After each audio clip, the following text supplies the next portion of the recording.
Satyabhama Institute of Science and Technology, Chennai. Satyabhama Institute of Science and Technology, Chennai.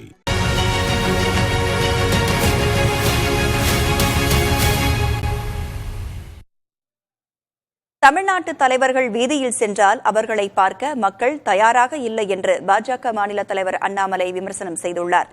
இது தொடர்பாக கோவையில் செய்தியாளர்களிடம் அவர் பேசியதை பேச்சு பேட்டி அரசியல் பகுதியில் பார்க்கலாம். இபிஎஸ் ரோட் ஷோ போக சொல்லுங்கண்ணா, எவ்வளவு பேர் வர்றாங்கன்னு பார்ப்போம். இன்னைக்கு தமிழ்நாட்டில் இருக்கக்கூடிய தலைவர்களுக்கு என்னன்னா, அவர்கள் வீதியில வந்தா யாரும் பார்ப்பதற்கு மக்கள் தயாராக இல்லை.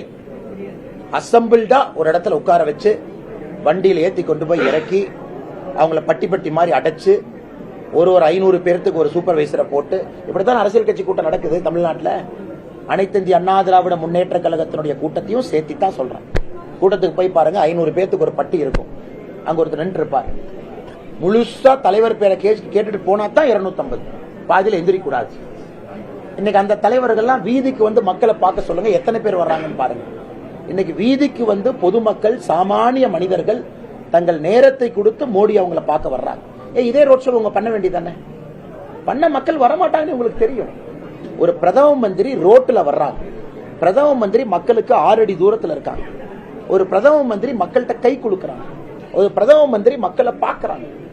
மக்கள் பிரதம மந்திரியை பார்க்க வர்றாங்க. இதுதானே ஜனநாயகம். ஒரு மேடையில் ஒரு தலைவர் நின்றுட்டு 6 அடிக்கு ஒரு ஸ்டேஜை போட்டுட்டு அதன் பிறகு கட்சிக்காரங்க எல்லாம் பட்டி மாதிரி அடைச்சு உட்கார வச்சுட்டு அது ஜனநாயகமா?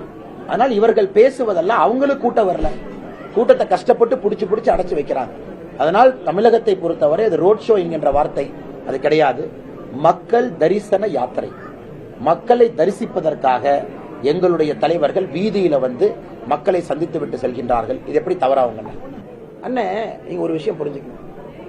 2024 ஜூன் 4ஆம் தேதி கொங்கு மண்டலம் யாருடையதுன்னு பாத்திரலாம். கொங்கு மண்டலம் யாருடையதுன்னு பாத்திரலாம்.